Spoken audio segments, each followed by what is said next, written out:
Kuna watu Mungu alikuwa amewabariki, kuna watu Mungu alikuwa amewafanikisha, lakini yale mafanikio alikuwa amewapatia kwa kuwa wamejenga agano na yeye. Vitu vitano ambavyo utavifanya mwaka huu Mungu akusaidie. Mambo mangapi? Matano. Nenda kutajia kama unataka kumwona Mungu.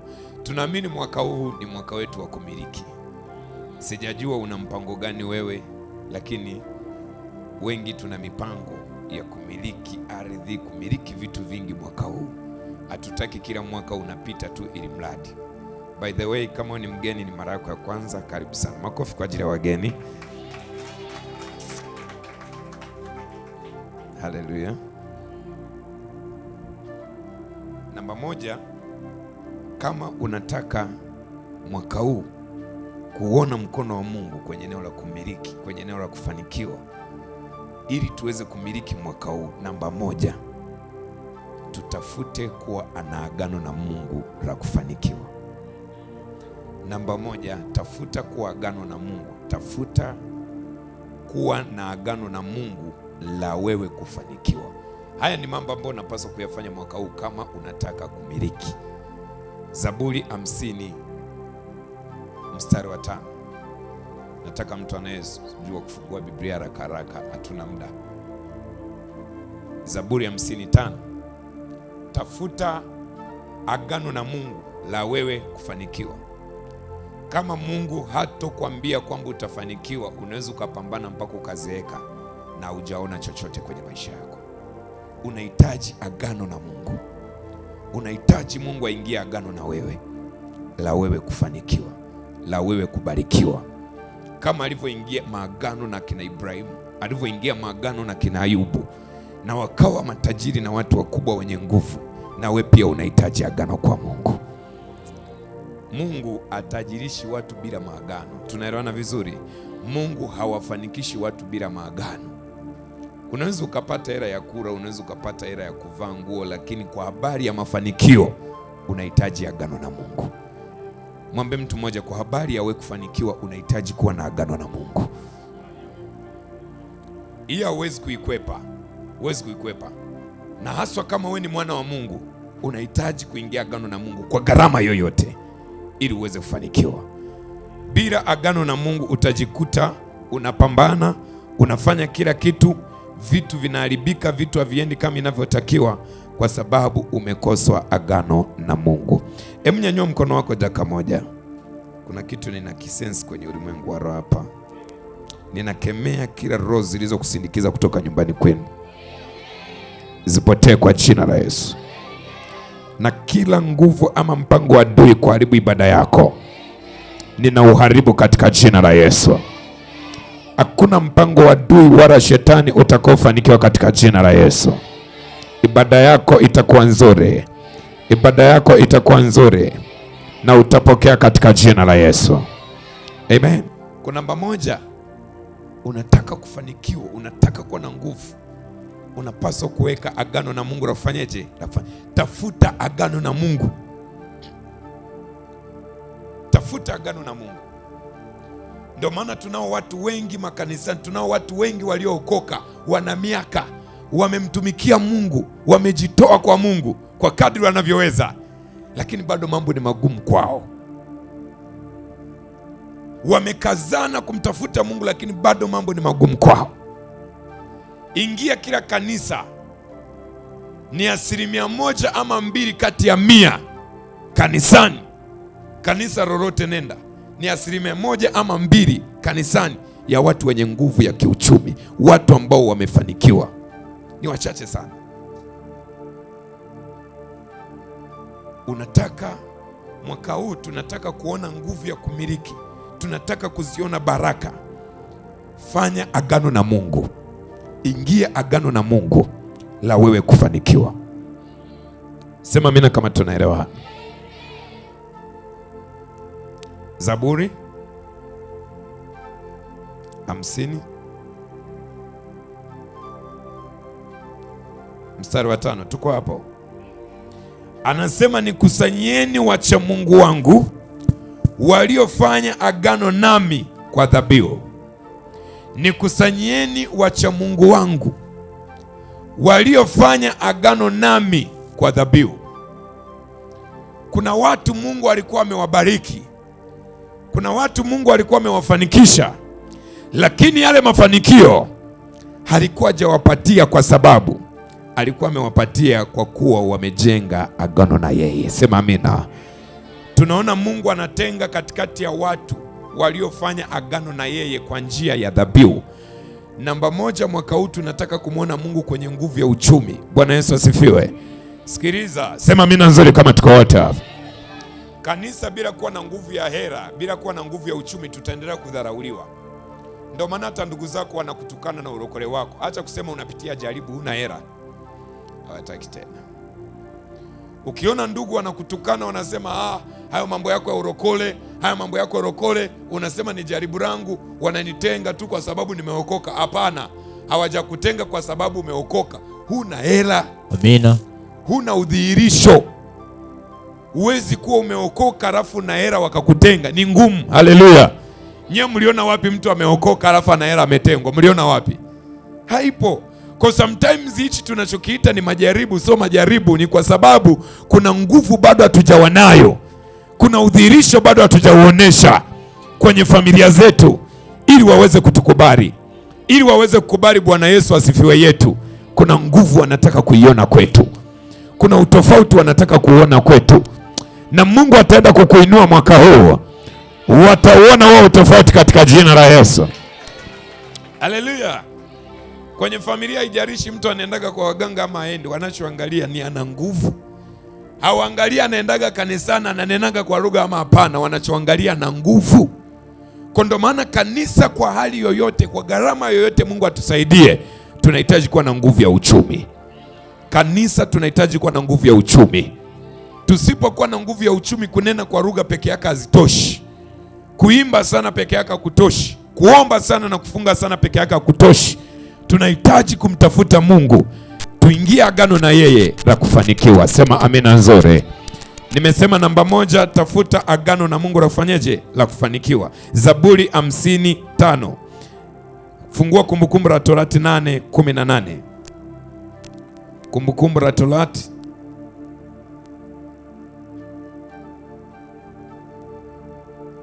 8:18. Anasema, bali utamtumikia Bwana Mungu wako, maana ndiye akupaye nguvu za kupata utajiri, ili alifanye imara agano lake alilowapa baba zako kama hivi leo. Kwa Mungu anawatajirisha watu kwa sababu ya agano. Anasema nitakupa nguvu ya kuwa tajiri ili kuliimarisha agano. Manake mimi na baba zako niliweka agano la kuwatajirisha. Kuna wewe nitakupa hiyo nguvu ya kufanikiwa kwa sababu ya agano langu. Tunahitaji kumtafuta Mungu, tuingie agano na yeye. Nenda tembea makanisani, angalia watu waliofanikiwa makanisani ni 1% ama 2%. Na wale ambao utakuta wamefanikiwa, aidha wameingia agano na Mungu ama wengine ndio hivyo, ni yale ya kawaida tu, anapata hela kula na maisha yanaenda. Lakini tukiongelea habari za mafanikio, tunahitaji agano na Mungu. Mwambie mtu mmoja, unapaswa kumtafuta Mungu mwaka huu, uingie agano na yeye. Niliwapa ushuhuda wa mtumishi mmoja wa Mungu ambaye aliingia agano na Mungu.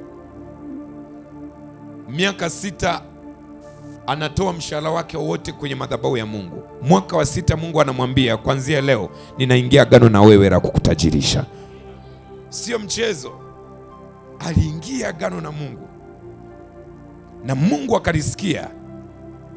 Huyo aliingia agano na Mungu kwa njia gani? Kwa njia ya dhabihu. Anasema, nikusanyeni wacha Mungu wangu walioingia agano na mimi kwa njia ya nini? Ya dhabihu.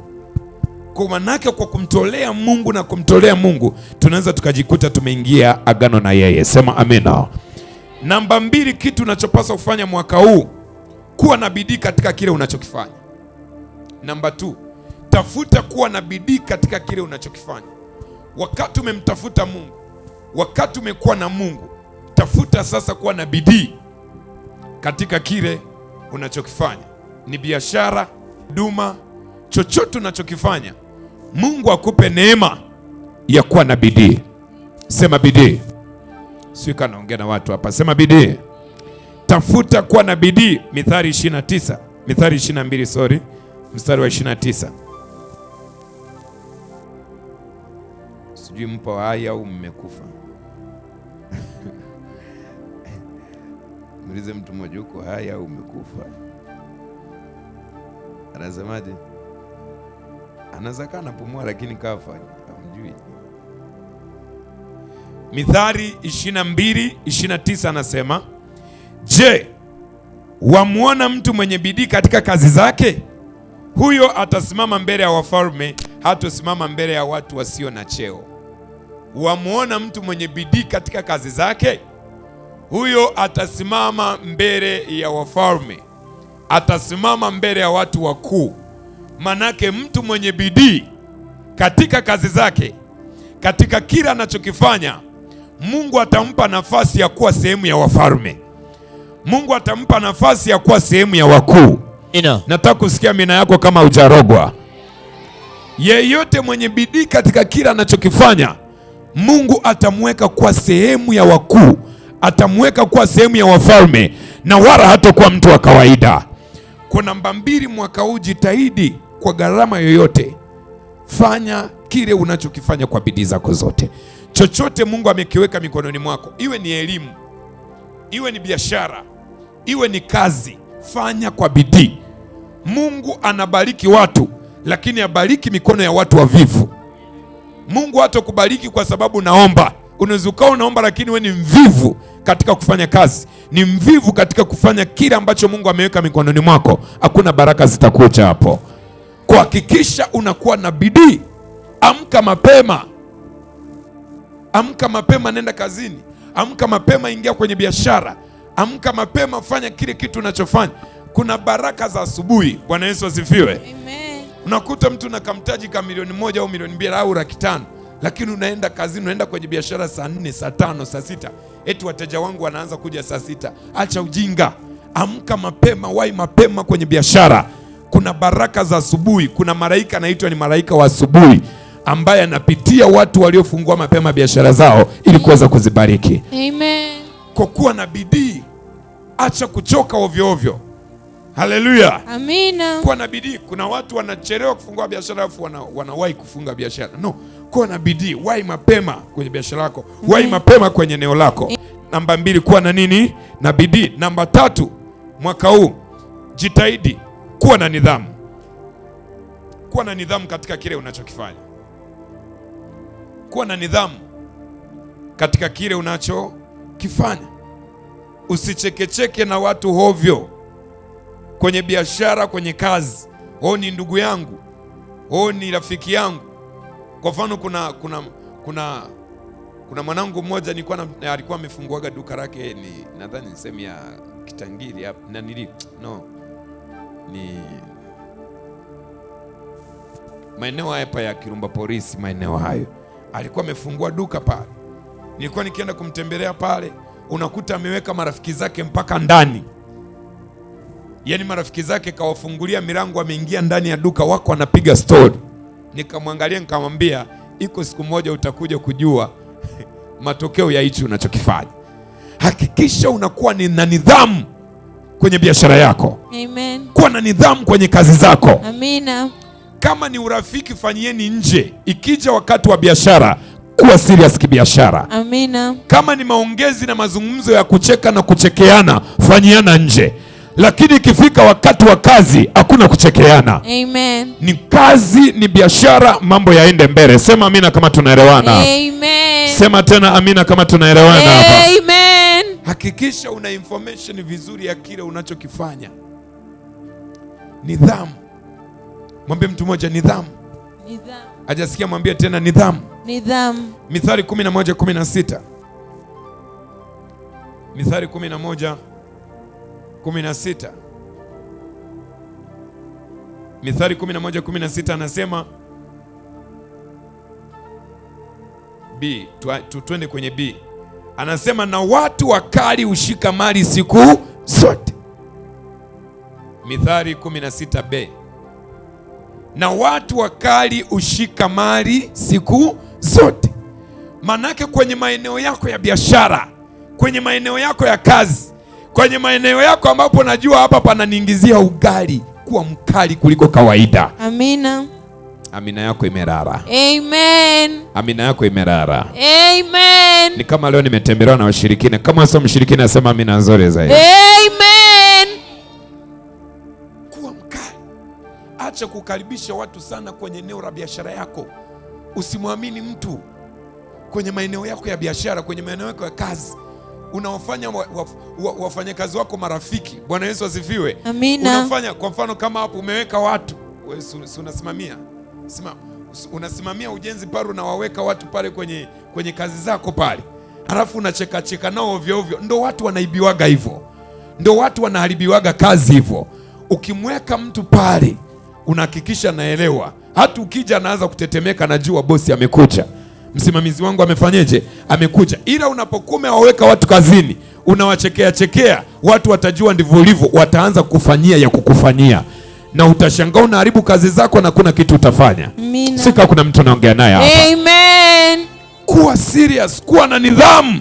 Amina. Kwenye maeneo yako ya kazi. Amen. Kwenye maeneo yako ya biashara. Amen.